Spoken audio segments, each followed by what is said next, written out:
It's a Guy Jeans podcast.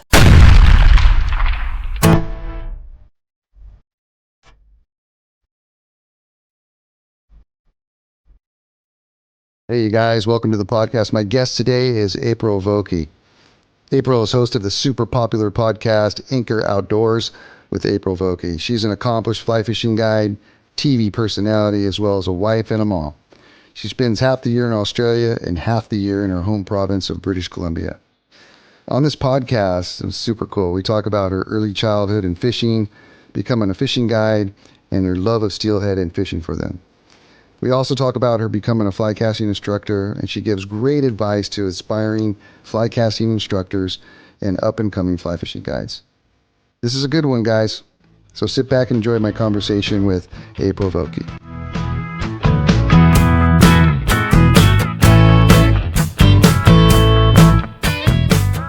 Hi, April. How you doing? I'm fantastic. How about yourself? I'm doing good. Are you in Australia right now? I am. It's morning. I'm a little nervous. I haven't had enough coffee, but Really? What time is it there? working my way through a cup now. Oh, look, it's 9 a.m., but my daughter was up coughing all night, so it was just one of those nights. Oh, really? Yeah. It's 4:00 here in California, so it's crazy how that works out, huh? Yeah. I'm back in Canada tomorrow. I fly back tomorrow, so getting ready to be on the same time schedule as you. Wow. The time zone as you. What are you doing in Australia? Are you fishing? Are you hanging out there? What's going on? Oh, my husband's Australian. So when we met, we were both pretty established in our lives. And so we just agreed to kind of split our lives up. So that's what we do. Oh, that's cool. Are you fishing there too with him? And Yeah. There's really, I will say, Australia's got probably the most underrated fishery in the world as far as like popular places, as far as I'm concerned. Really? What are you guys fishing for there? Everything. So it's one of those really cool places where you can go fishing for rainbow trout and then the same day go marlin fishing. No way. Yeah, it's crazy. But no, they've got everything from the snowy mountains with like I said, trout, and there's Murray cod, which are only found here. All the offshore species. So obviously sailfish, marlin, there's giant trevally, there's Indo-Pacific permit, Wow. barramundi, bass, estuary perch, tons and tons and tons of species. Oh my God, that sounds so fun. Yeah, but a lot of it, you'll hear people say, oh, I went to Sydney and yeah, there was no fishing. There is fishing in Sydney, but you've got to have access to a boat for most of the fisheries. Yeah. Wow. And so that obviously puts some people off, but they're there. Yeah. And so you grew up in British Columbia, and so you're kind of going back and forth. And where did you grow up in British Columbia? I grew up in Surrey, British Columbia. And so everyone who has been or is from BC knows what I mean when I kind of laugh a little bit, but it's out of Vancouver. Okay. And then obviously with Surrey being a little bit rough, I got out of Surrey and moved out to Chilliwack, which is kind of like a country town, or used to be a country town.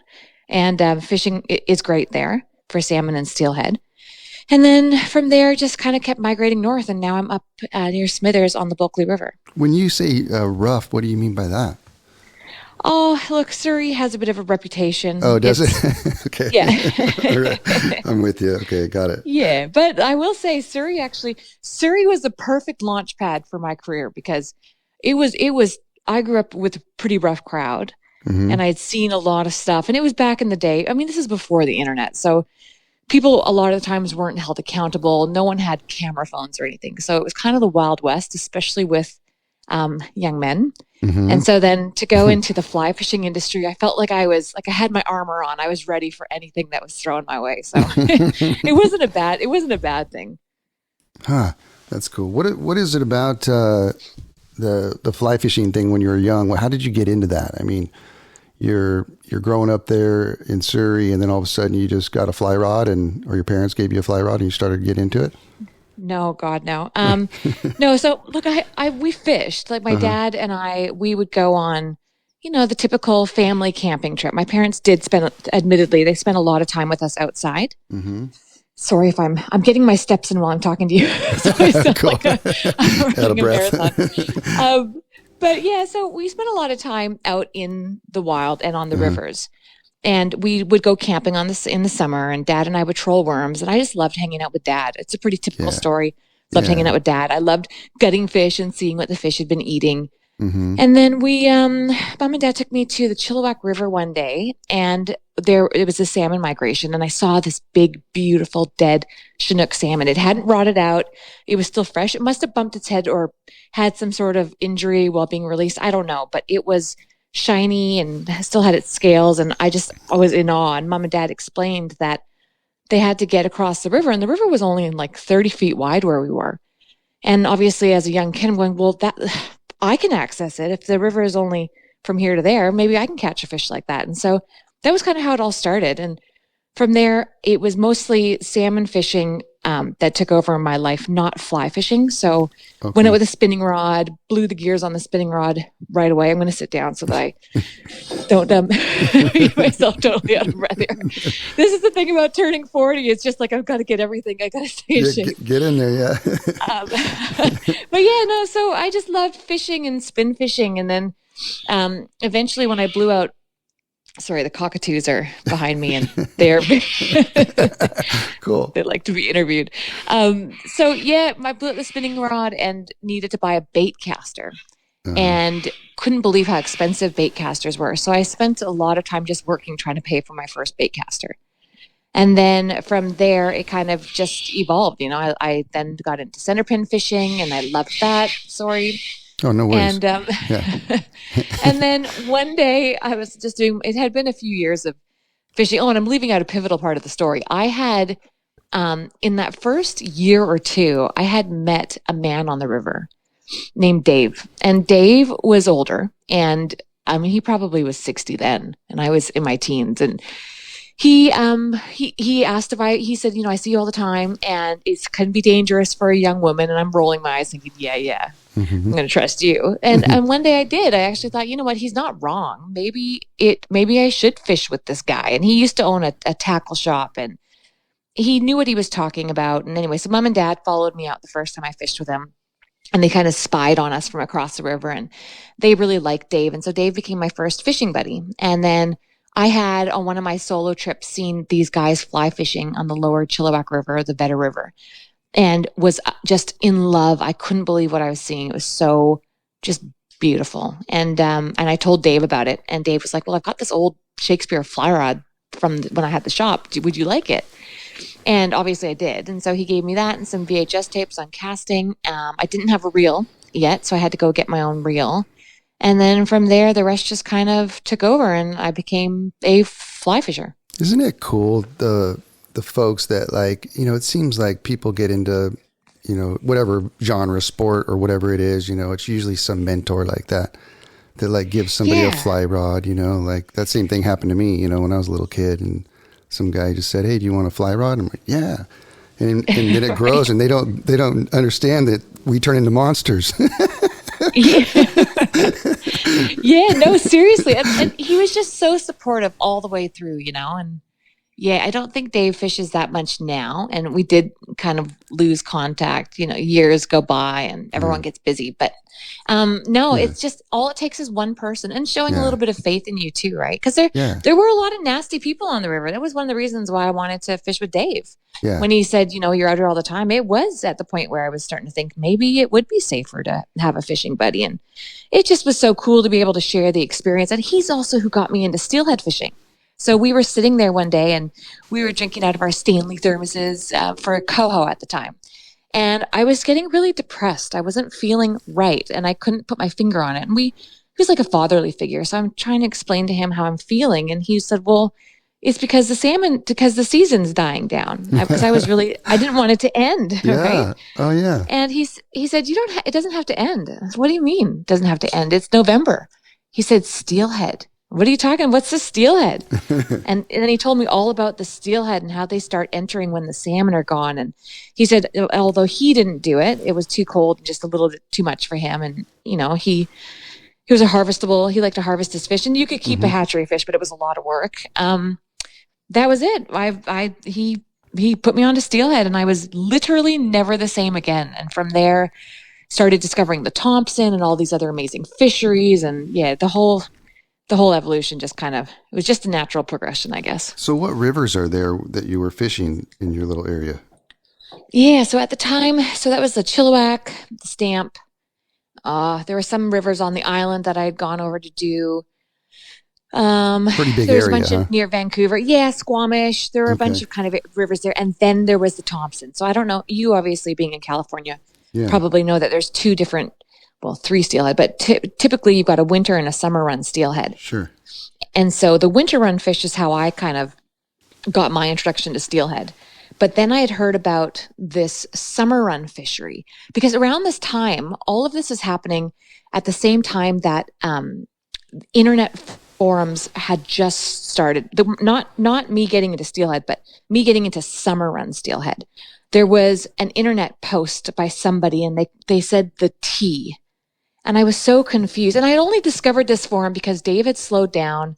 We'd had a few years of, like I said, of fishing together, and he started to slow down.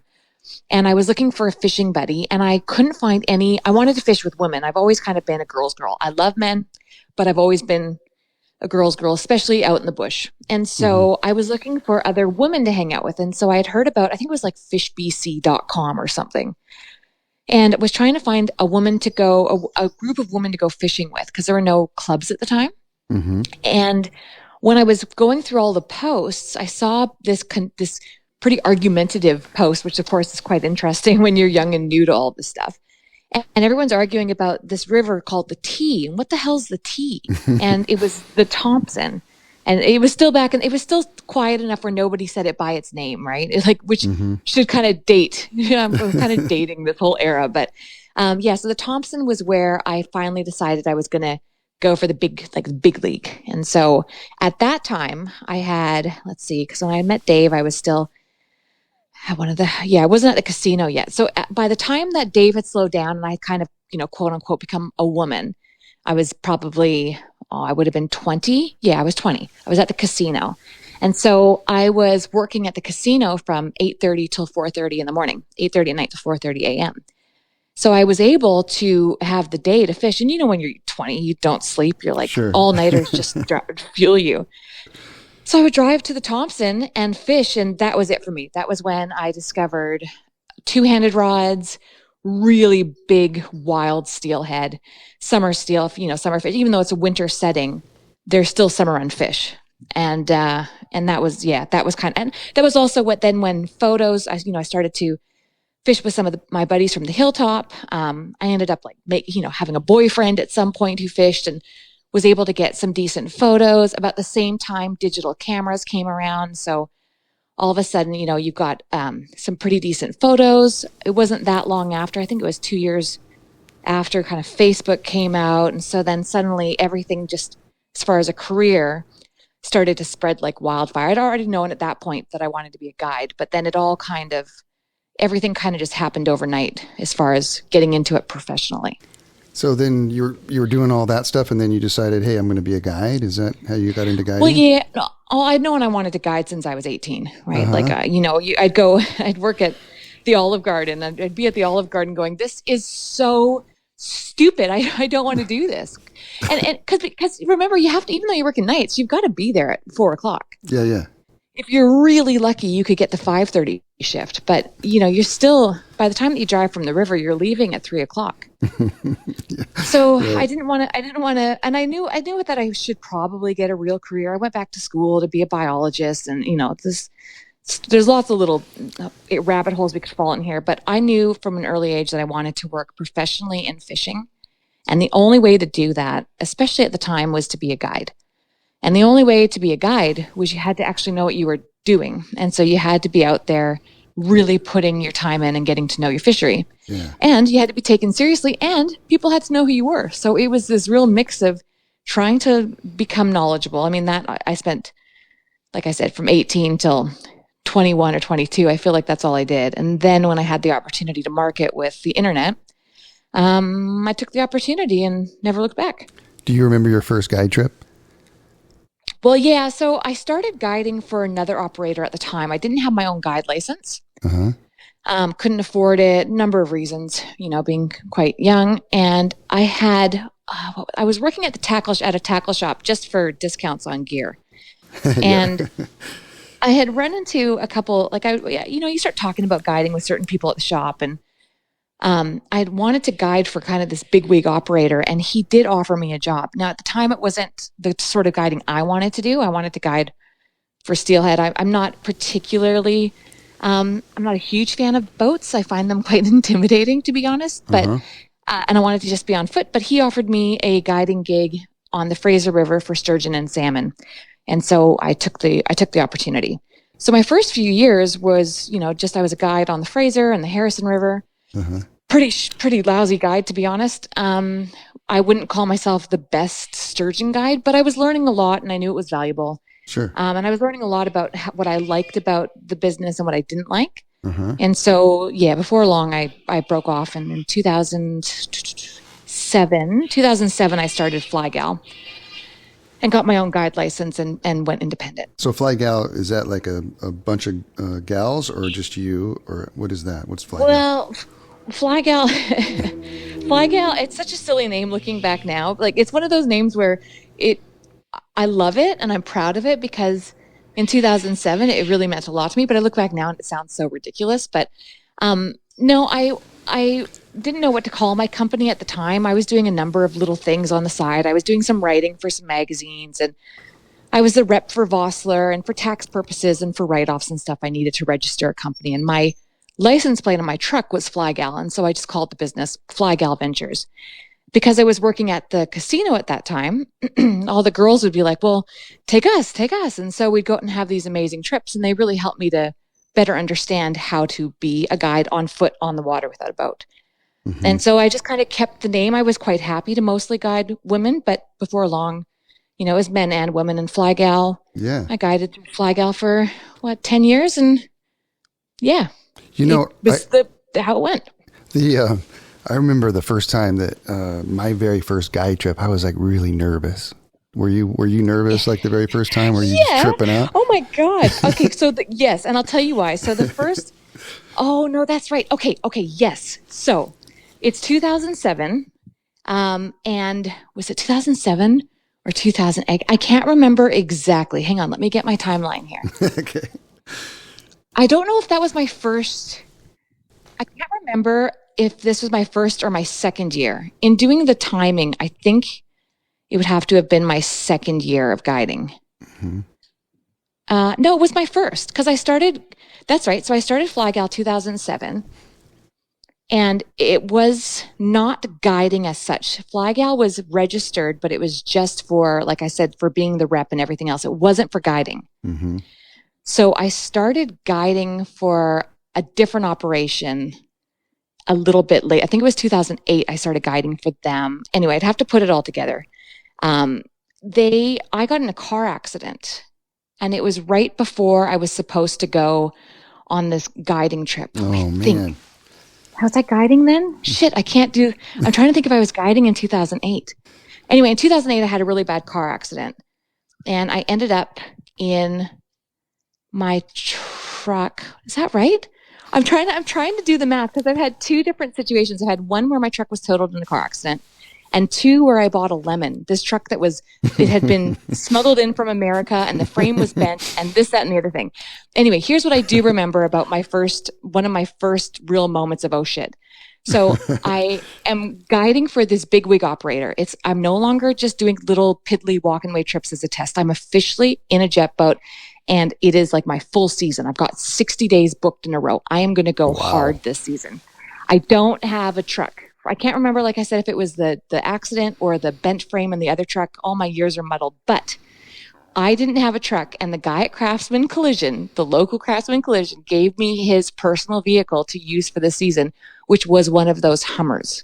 And it was one of those brand new Hummers, the ones where it was brand new at the time, where it was almost like a Lego piece where you can't see shit out the windows. Right. And so I am. And remember, I'm still cocktailing at the casino at this point.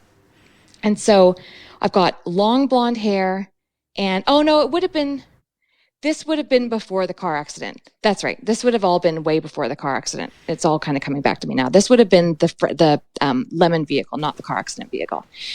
So I'm bright blonde hair, long fake nails, basically just coming in from work at the casino, and I'm at a boat launch surrounded by men who know what they're doing. These are really great sturgeon guides. I've already told you I'm intimidated by boats, and I'm not great as a sturgeon guide.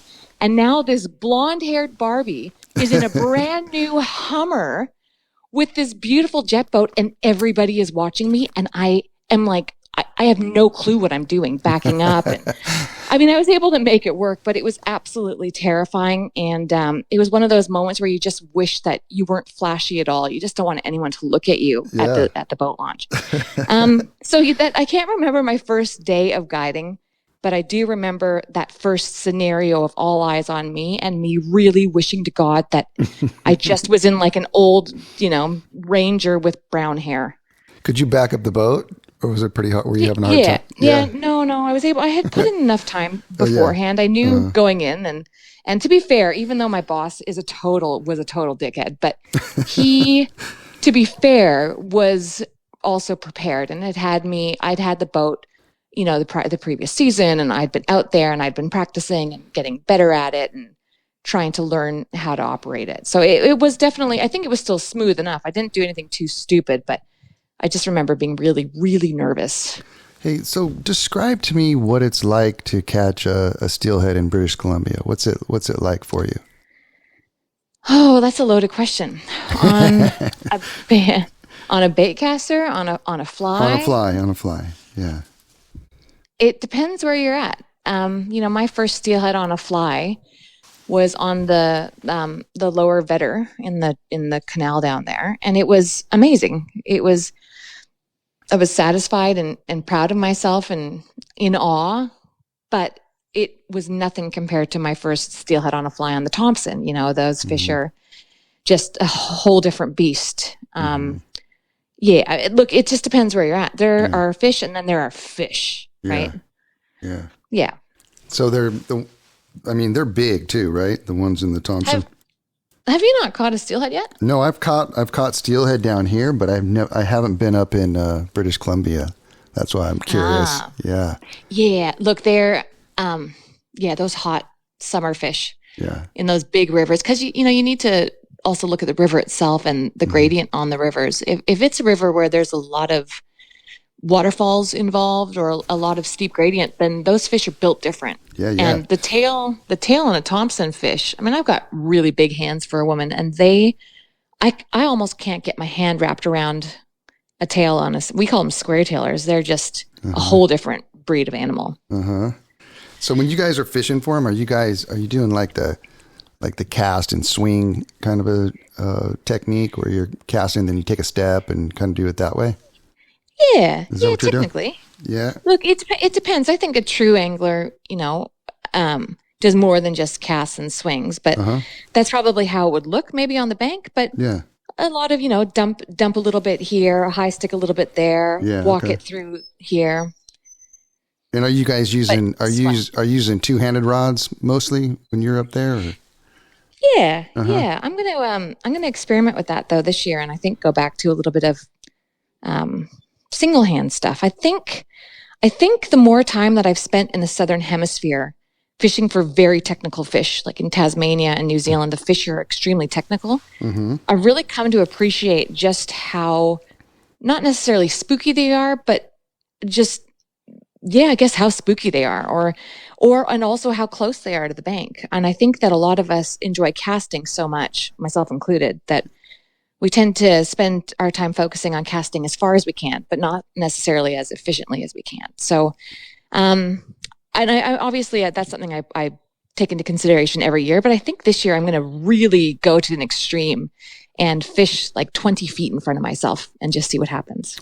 So when you're guiding for those steelhead and you've got a client and stuff, and down here in California and in kind of Southern Oregon and stuff, people call it you cast 1,000 times before you actually get hit and stuff. Is it kind of like that up there too, or when you find them, they're there and you guys are just focusing on them in that run?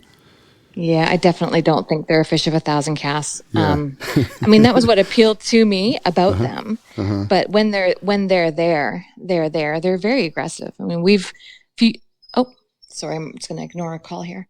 A few years ago, I caught a fish and and busted the fly off. Mm-hmm. And then my husband went through like 5 minutes later and caught the same fish. And we know because my fly was in its mouth. And so I don't know if they're necessarily, and to their own detriment, if they're that hard or if it's just simply that they're not there, which is a whole different depressing story. Mm-hmm. What about like when you're guiding, like for me, I've had some amazing days where the stars aligned and, the people are cool and everything, is amazing. And then I've had some days where it's just kind of crazy and weird. I mean, have you had some really like crazy days, or is there a story you could tell me that you've had like on the river? Yeah, and look, probably a bunch of them, huh? Yeah, but I also probably need to back myself up a little bit and just kind of clarify. And I apologize. I don't know what you guide for, if it's salmon, steelhead, stripers. Yeah, I mean, everything, more water fish to mako sharks. Yeah. Okay. Yeah. No, So, that's my friend Conway, but no, I do more like in the Sierra Mountains, trout and bass, smallmouth, and ocean stuff too. But gotcha. But yeah, go ahead. So I didn't mean to interrupt you. You probably already know all this, and so I just don't want to I don't want to sound condescending at all. So, this is for people who don't know. Sure. I am probably speaking out of turn when I say, or out of line when I say that they're not a fish of 1,000 casts, because I need to again go back to their winter run fish and their summer run fish. And for people who don't know, winter run fish enter in the winter months and summer run fish enter in the summer months. And so when the winter fish enter, there are things that make them different. So for starters, because they're entering in the winter months, everything is colder. It tends to slow down their metabolism. They also, and this is the biggest factor, they enter in a completely mature state. So they are basically full of eggs or milk. Whereas summer run fish enter in the summer months in the warmer time of year, and they are barren, right? Because of the distance in which they're traveling. So winter run fish typically dominates, tributaries within 100 miles or so from the ocean.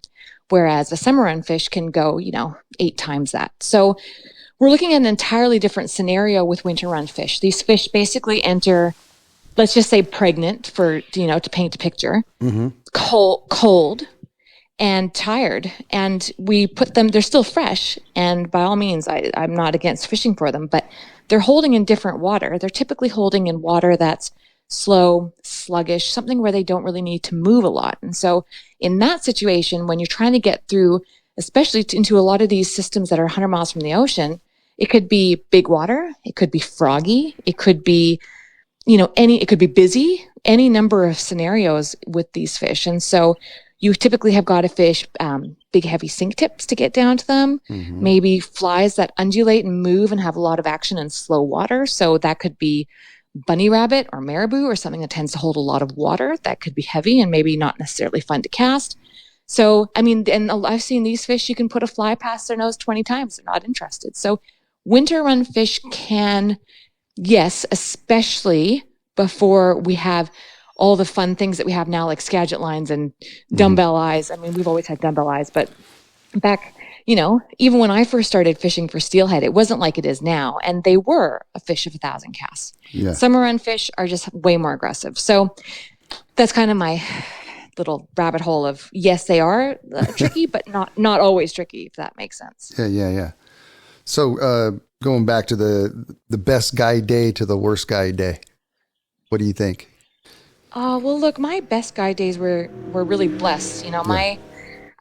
My brother-in-law, who is probably the best guide I know, and he is one of the best guides from whether it's sturgeon, steelhead, salmon. This man is his name's Stevie Morrow, and Stevie and I were really good friends before he met my sister, and she had to make a crush on him, and so set it up. And they've been married now for I don't know, if I've been married 10 years, they've probably been married maybe 12. They've been together a long time.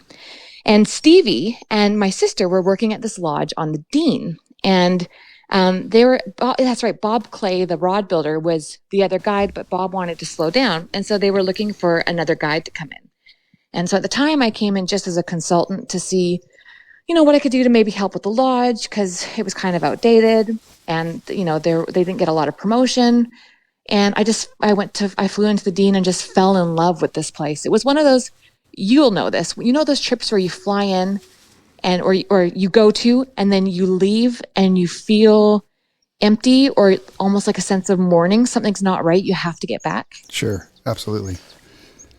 I had to get back. And so Stevie said, well, why don't you be my other guide? And so I took the job, and for the next 4 or 5 years, it was just heavenly. I mean, I cannot begin to tell you that those days. You wake up with, first of all, you got the same crew for 7 days, and they come in every year. So we've got just an unbelievable group of clients that you truly love. Yeah. Then you're with your family. You're on this fishery. I don't know if you've seen the Dean, but it flows into the ocean. It's fly-in only. I mean, I guess you could take a boat in if you were really adventurous, but it flows into the ocean. You're literally landing fish in the salt water. And it's just, there's like this beautiful Grantham waterfall that falls in that you can see. There's glaciers everywhere. There's grizzly bears everywhere. The fish are enormous, and I've never in my life caught a fish that can pull like a Dean River steelhead. They're just the Thompson's amazing, but these guys, with them being so close to the ocean, like I said, they're also a whole nother, breed of animal. But so I don't know if I had any really great, I'm sure I've got great stories, but let me stew on that for a bit and I'll come back to one. Okay. What's the craziest thing that's ever happened to you on a guide trip? Well, have you heard of Amy Hazel? Uh-uh. So Amy and John Hazel own. Oh I've heard of them. Yeah. Deschutes Angler in Oregon. Oh yeah. And talking about clients that we're so blessed to fish with, Amy and her group every year. I literally just got one of those butterfly in my stomach moments, because when you just, they're great. It was a great group and a great week every year. And so Amy comes in, and it was never a dull moment with Amy around. And this year was different. She was a little bit off because her dad had died, and she was really close with her dad. And so she brings his ashes and, has a sip of whiskey and then sprinkles them into the river. We were down at the very bottom by the ocean. And I shit you not, excuse my language, within minutes, it was just like this movie. Have you ever seen The Last Unicorn, where just unicorns are rolling in front of you? It was just these steelhead came rolling in. There must have been a surge, or I don't know, maybe a gift from above, but it was, everyone was in tears. It was really special. That's cool. Wow. So if I want you to answer this question too, because there's a lot of people out there that want to become guides, and, what advice could you give to, whether it's young ladies, young men, or even older people that want to become guides? What advice can you give to them? It's funny because my answer now is so different than it was, 20, 15, 10 years ago. It's different now, because we were talking about this the other day. I was talking to Duck Hogan on my show, and we were talking about, how come a lot of the greats have kind of dropped off or appeared, and no one ever drops off, right? But could, from a perception stance, appear to have dropped off. And he took a deep breath and he said, it's because, like he said, I hate to say it, but it's because the steelhead, they just aren't there anymore in the way that they were before to make a living out of. And I feel like guides now, it's something that I would encourage people to be a guide, because it's for me, it made me who I am. But at the same time, you have to have two things going for you. You have to have a fishery that's sustainable. Yeah. And you have got to have a backup plan. I mean, for me, we don't talk about it very often because it's private, but I've been investing since I was 16 years old. I take my investments very seriously. And if I didn't have those, I wouldn't have ever taken the leap to gone into fishing the way that I did. And, I made sure to have a backup plan. There's a lot at play. And I think a lot of people make the mistake of looking at maybe my career or someone else's career and assuming that that's all that they do. Or, I always get a chuckle when people call me an influencer or like a social media, or someone the other day was trying to hate on me on YouTube and called me a YouTube star. I have 25,000 subscribers on YouTube. I'm lucky to make $200 a month. I think that people make the mistake assuming that your income or your security is coming through a totally different avenue than it actually is. And so I would encourage all young people to start investing now and have a backup plan to be able to exit. You know, I knew I would only guide for 10 years and I guided 10 years to the day, and then that was it. And I put it away. What about like, I'm going to tell you a story that when I first started guiding, Yvon Chenard from Patagonia, in Ventura, I'm from Ventura, but I told him, I'm thinking about, becoming a fly fishing guide. And he's all, where? And I'm like, on the Kern River. And he's like, well, do you know the Kern River? And I'm like, I think I do, really good. He's all, and this is really kind of cool. He said, well, the best guide I know is a Native American guide up in British Columbia. And what he does every year is he snorkels his river and goes down and watches the fish and sees what they do. And I took that to heart, and I actually did that for many, many years and got in the water and looked at the trout and looked at the bass and kind of checked them out and to see what they did. And it helped me become better. And I'm hoping to tell him that again one of these days, years later, But, how did it help you to become better, out of curiosity? Yeah, just, looking at watching the fish. I would have somebody fish actually while I was under the water, and I would watch the flies drift in the water and see their reaction to the flies, and then I'd yell out, change the fly to a stone fly, and then they would put that on, and the fish would kind of look at it.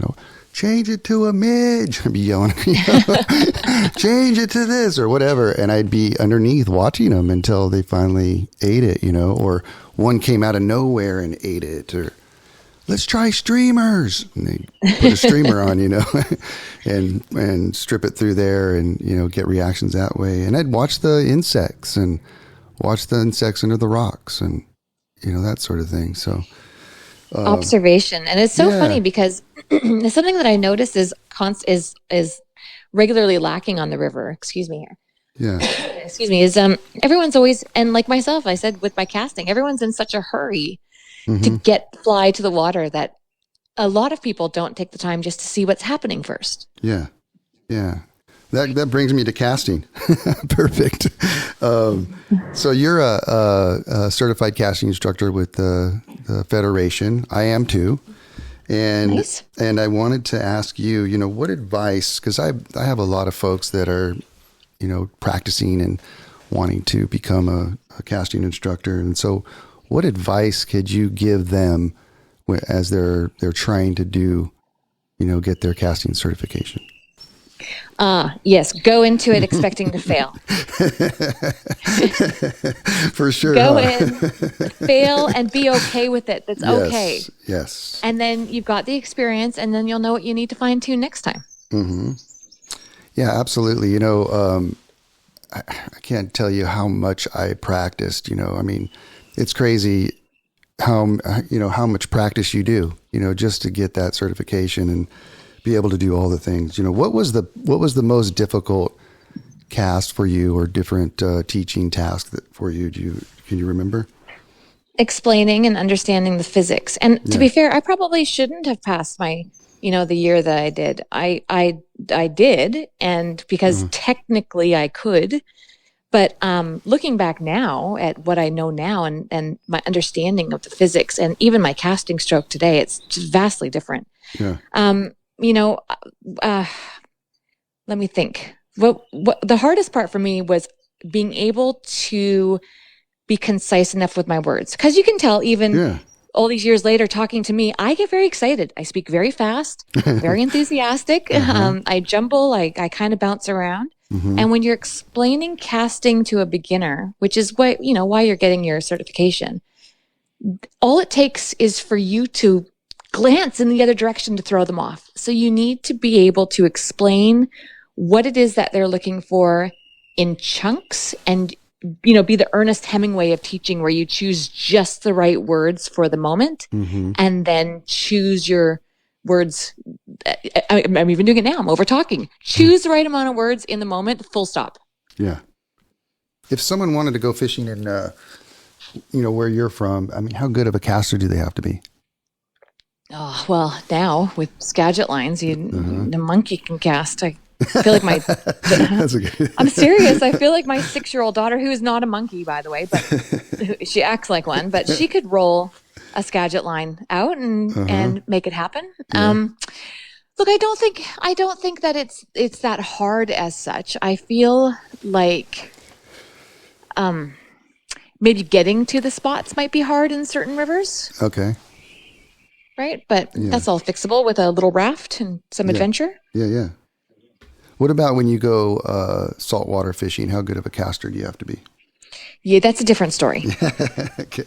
So, especially because when you're swinging a fly, and this is arguable. Some people say the cast doesn't matter. It does matter to a degree, because yes, even if your fly does land in a jumble and you're swinging it out and the current's going to correct it for you, you still need to be consistent. If you want to learn and better understand what it is you're doing right and wrong, and more importantly, understand how to read water, then you do need to be consistent. Whether it is consistently casting at 15 feet or consistently casting at 65 feet, you need to be able to be competent enough to be consistent and understand the physics enough to be able to maintain consistency.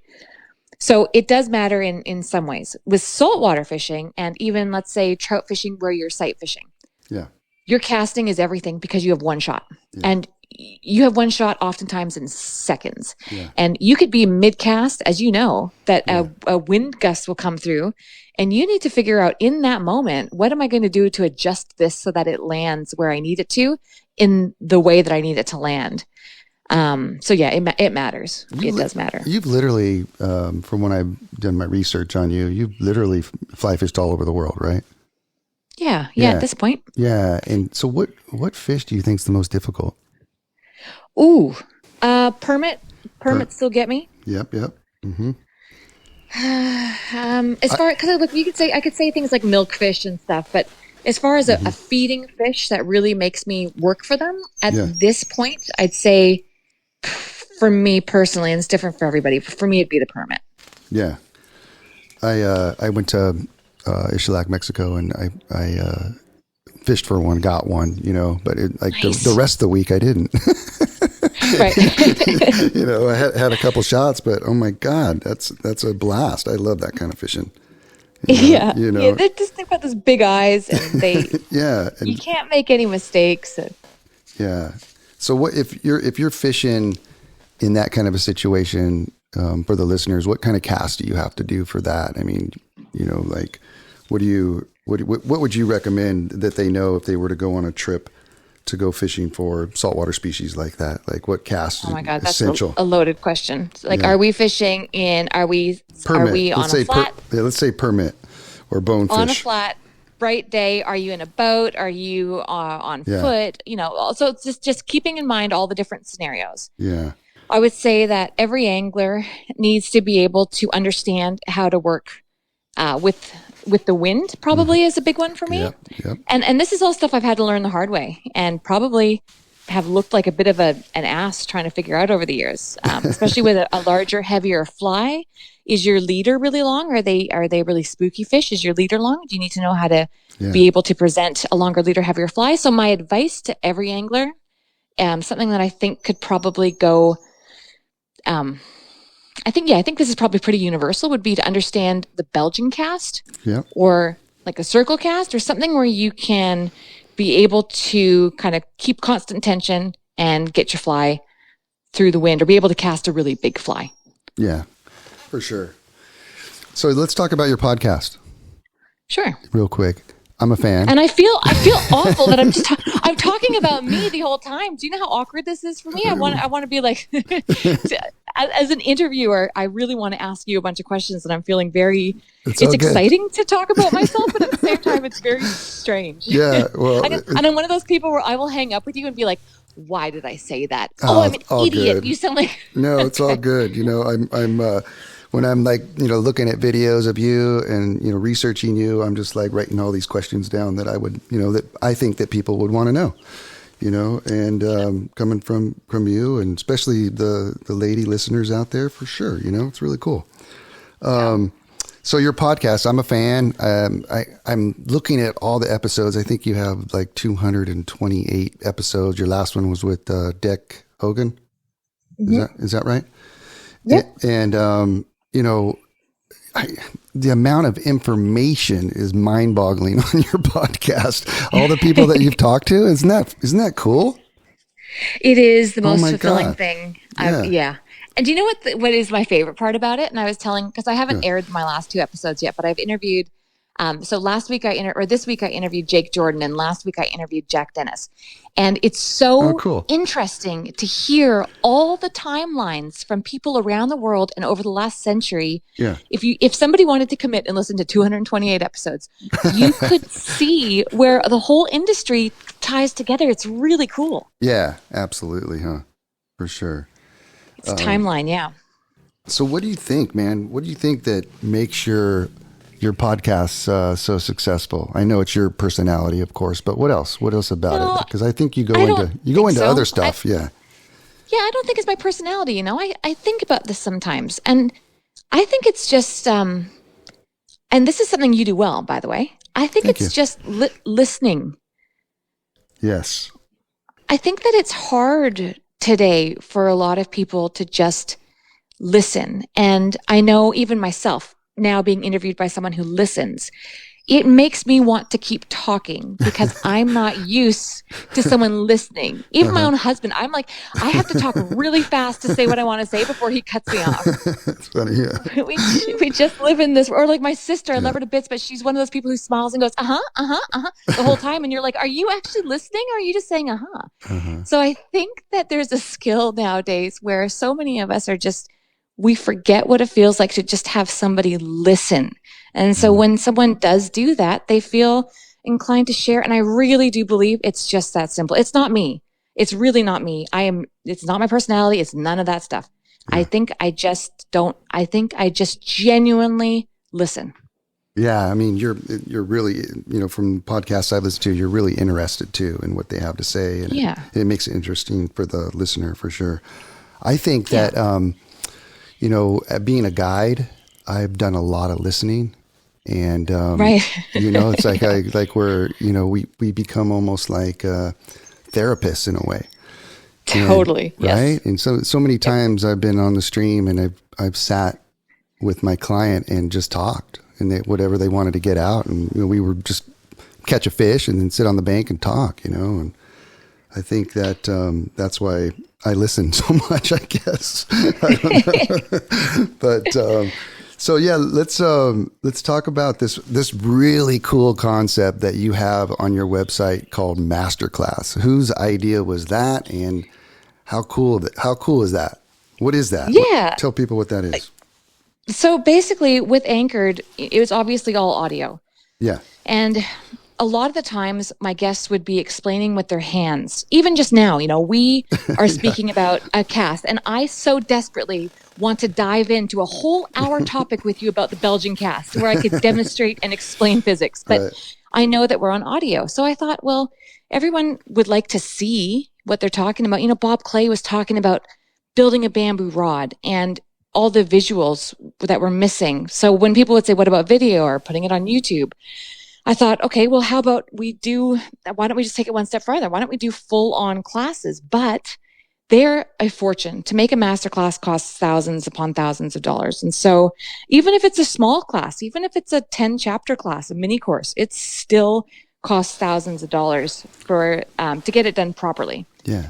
As far as, videography goes. And so the only way to be able to afford that, as much as I love the industry and fly fishing, I feel like I funded enough of the industry out of my own pocket as far as, because I don't it's not like the show is making a fortune or any of the other things that I do, but I needed to be able to pay for the classes. So I started a membership. And so Anchored turned into Anchored Outdoors.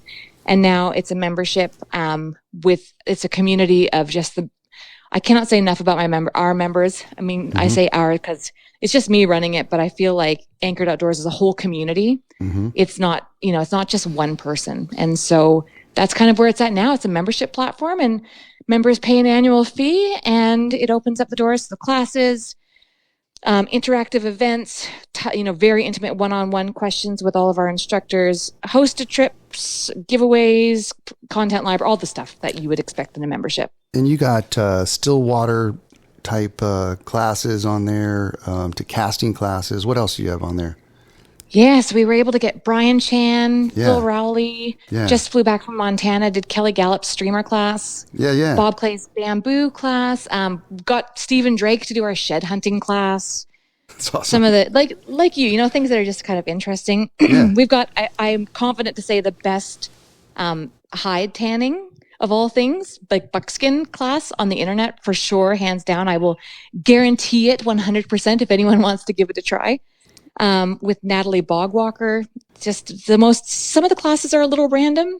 And admittedly, the focus moving forward over the last few years has just been fly fishing because it's what members want. But it's kind of a random mix. And I'm always open for more ideas if anyone wants to shoot me a couple suggestions. Are you traveling with like a film crew and filming these folks? Sometimes, not always. It just depends. With COVID, we were still able to operate, and I wasn't able to be there for those classes. But Will Phelps is our camera guy, or he does probably most of the American classes now. And I enjoy him so much that I will be going out of my way to be on location for classes going forward. Kelly Gallup's a cool dude, huh? Yeah, they're so funny. Went straight from him straight to Rooster. And wow, what an experience. Yeah. I've had a couple beers with Kelly in the past. He's a character for sure. Good and guy. He's fit. Yeah. He is so fit. Do you know he was a pro bodybuilder? Is that right? Yeah, and I'm talking like Schwarzenegger. You should see the photos. Oh, really? How funny. Yeah, in our masterclass, so when we filmed it, in his intro chapter, he was explaining his past, and he's allowed us to share this photo that we have of him, and it is next level. Wait till you see it. That's awesome. That's so cool. Yeah. Okay, last question. And I got to tell you this one. So I interviewed Brian O'Keefe, and I'm a smallmouth geek. I love fishing for smallmouth. And so I asked Brian, he's been all over the world like you, and I go, what if you had one last place you could go fly fishing, where would you go and why? And he's all, I'd go to the Boundary Waters in Minnesota and fish for smallmouth. I'm like, no way. And he's all, he would too. I go, that's awesome, man. I go, I love smallmouth. He's all, guy, you got to go do it. So that's on my bucket list for sure. But that's my question to you. So like, what if you had one last place you could go fishing, where would it go? Where would you go?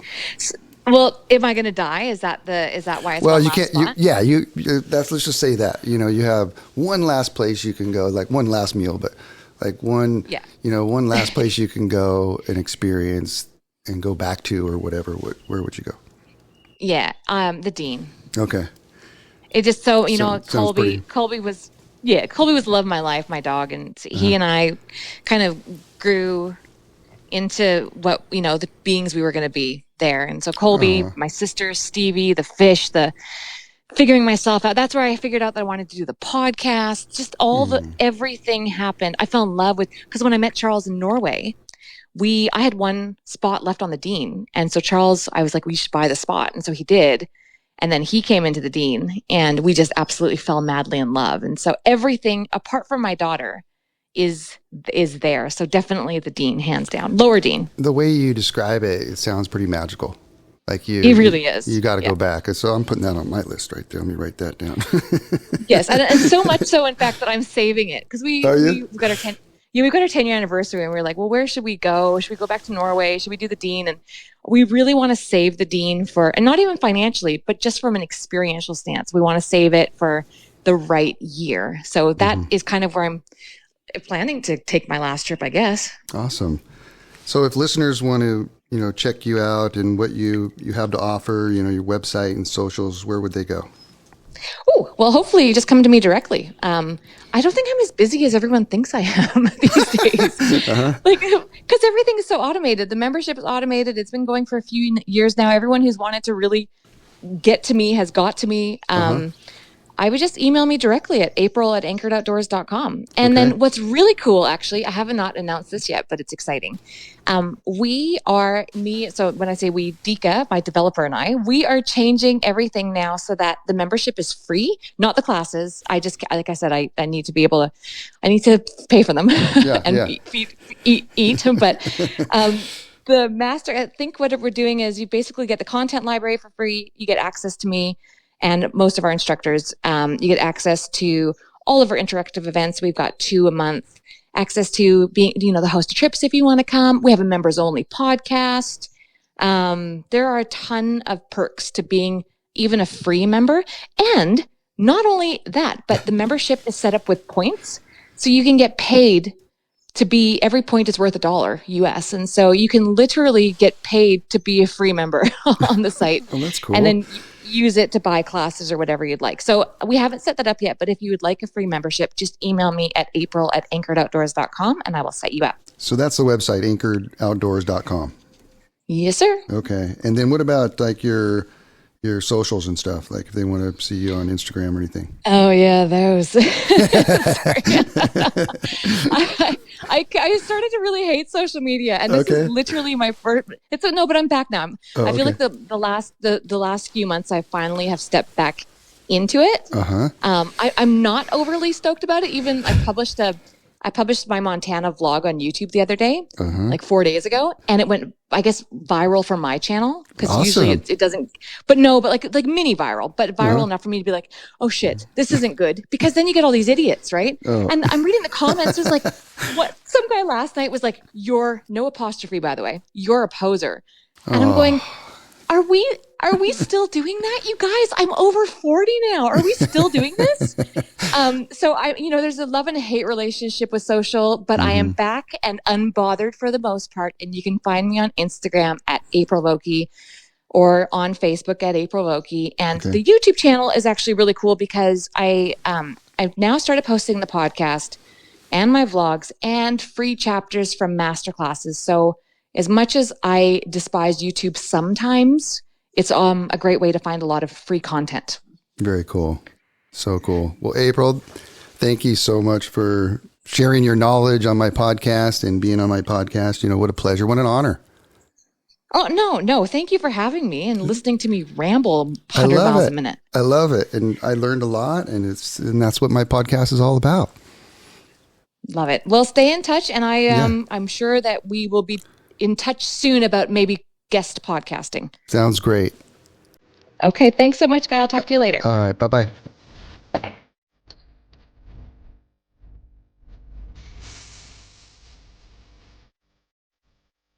It's a Guy Jeans podcast.